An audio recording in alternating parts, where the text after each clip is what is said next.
అబ్రాడ్లో graduate అయిన ప్రతి ఒక్కరు డ్రీమ్ ఏంటి తెలుసా? గ్రాడ్యుయేషన్ వాక్ మా పేరెంట్స్ ఉండాలి అని చెప్పి. అందుకే 1 year అయిపోయినా సరే లేట్గా గ్రాడ్యుయేట్ చేస్తాం. ఈ లోపల జాబ్ వస్తే ఈ లోపల ఏమైనా గ్రాడ్ అవుతాయని చెప్పి. నా ఛానల్ ఫస్ట్ టైం చూస్తున్నారు, ప్లీజ్ సబ్స్క్రైబ్ చేయండి. ఇలాంటి అమెరికా కష్టాలు రోజు మీ ఇంటికి ఒకటి వస్తూ ఉంటుంది. చాలా మంది ఎలా అనుకుంటారంటే వీడికి ఏం పోయింది, వీళ్ళు మమ్మీ డాడీ అమెరికా పంపించారని చెప్పి. కానీ మేము పడిన లోన్లీనెస్ అంటే ఆ ఒంటరితనం మమ్మల్ని ఎంత తినేస్తుందో ఎవరికి చెప్పుకోలేము.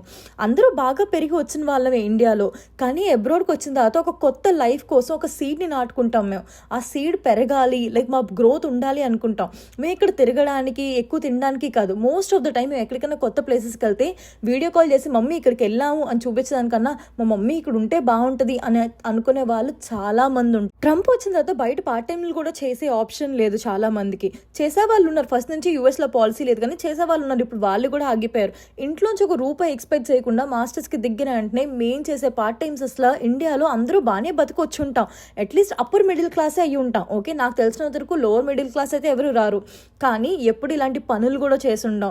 చాలా మంది చెప్పుకోలేరు కూడా వాళ్ళు ఏం పార్ట్ టైం చేస్తున్నారు. కావాలంటే ఒక పేరెంట్స్ని ప్రాపర్గా అడిగితే వాళ్ళకు కూడా తెలియదు. ఎందుకంటే పిల్లలు వాళ్ళ పేరెంట్స్కి కూడా చెప్పాలనుకోరు. అలాంటి స్టేజ్కి ఎదిగిపోతాం మేము ఇక్కడికి వచ్చిన తర్వాత. కానీ నన్ను అడిగితే ప్రతి పేరెంట్ వీడియో కాల్ చేసి వాళ్ళ పిల్లలు ఎక్కడున్నారో చూడడం చాలా ఇంపార్టెంట్.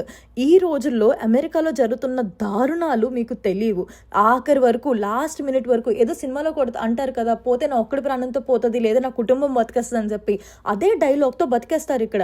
కానీ అది మన ఫ్యామిలీకి, ఇండియాలో ఉండే మన ఫ్యామిలీ పొర్రపాటున ఇప్పుడు చాలా మంది సోషల్ మీడియాలో పెట్టేస్తున్నారు అనమాట. అంటే ఏ పోలీసులు ఎక్కడ పట్టుకున్నా సరే వీడియో రికార్డ్ చేసి సోషల్ మీడియాలో పెట్టేయడం, చిన్న తప్పుని కూడా పెద్ద వైరల్ చేస్తున్నారు. మళ్ళీ దాని కింద కమెంట్స్ మన తెలుగు వాళ్ళు మనకు తెలిసిన వాళ్ళే కమెంట్ చేస్తారు, వీడికి ఇలానే అవ్వాలి ఇలానే అవ్వాలి.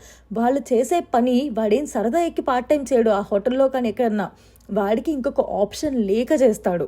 ఓకే, దీన్ని అడ్వాంటేజ్ తీసుకొని ఒకవేళ పొరపాటున ఏమైనా డిపోటేషన్ కానీ ఏమన్నా అయితే బాగానే పంపించావులే ఇంకా రిటర్న్లో మన పేరెంట్స్ని అంటూ వస్తారనమాట.